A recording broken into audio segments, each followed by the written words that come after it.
You're on the crew that maintains a space station that links the Earth to the Europa 1 colony. 5 years into your 10-year shift, things start to go awry. What do you do?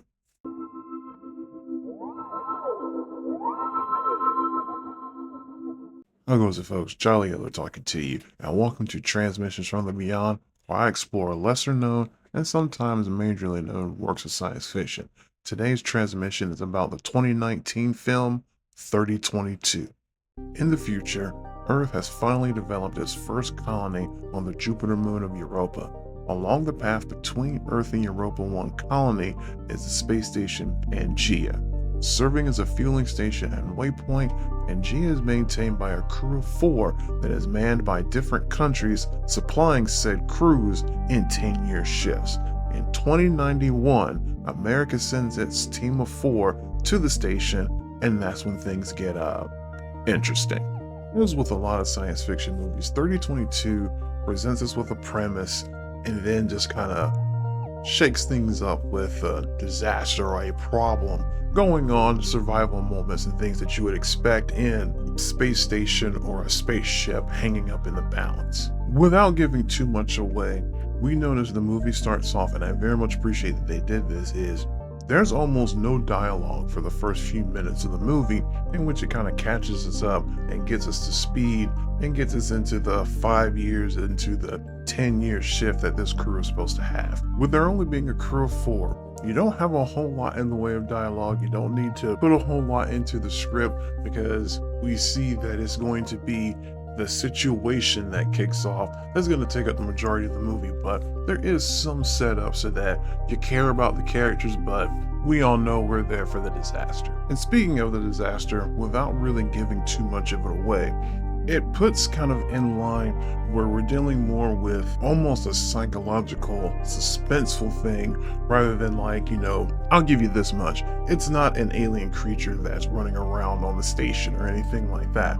But the disaster is a disaster nonetheless, and we get to see the psychological toll that it takes on the crew as things start happening. As we see them, they're 5 years into a 10-year shift of manning that station, so that's piling on top of things, and then the disaster happens. So something I very much appreciated with this film is we're going to be dealing with some time jumping and some time shifting, and the transitions are actually pretty.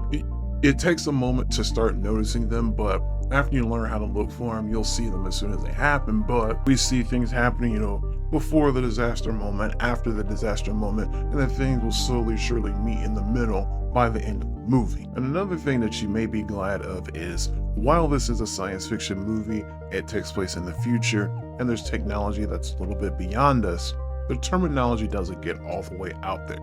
So you're not going to be dealing with something as deep as, say, like a Star Trek, where there's just a lot of terminologies and theories and understandings that you would need to be able to make your way through the series. Most of the language and terminology that you hear is going to be simple stuff that you can pick up fairly easy, because with this being a sci-fi movie, its, spin on things is to focus more on the situation than the technology itself. The technology itself is almost a background character. But as you know, no movie is perfect. So there are a couple of things that kind of rub me the wrong way. So first and foremost, I don't know if it was because of the source of how I was watching this movie, but I noticed some very weird audio inconsistency. Like, for example, the actual dialogue between characters would be so low, I'd have to turn my volume up just to catch some of the dialogue. But then sound effects and, ship noises and alarms and things like that would then come in and be so loud that it almost blew out my eardrums. So I don't know if it was just the source of where I was watching and how I was watching it, or is there something actually technically or audiologically, if that's a word, wrong with the recording of the movie. Additionally, a moment ago or earlier, I was saying, talking about this major disaster or major event. Yeah, you never get an explanation as to why it happened.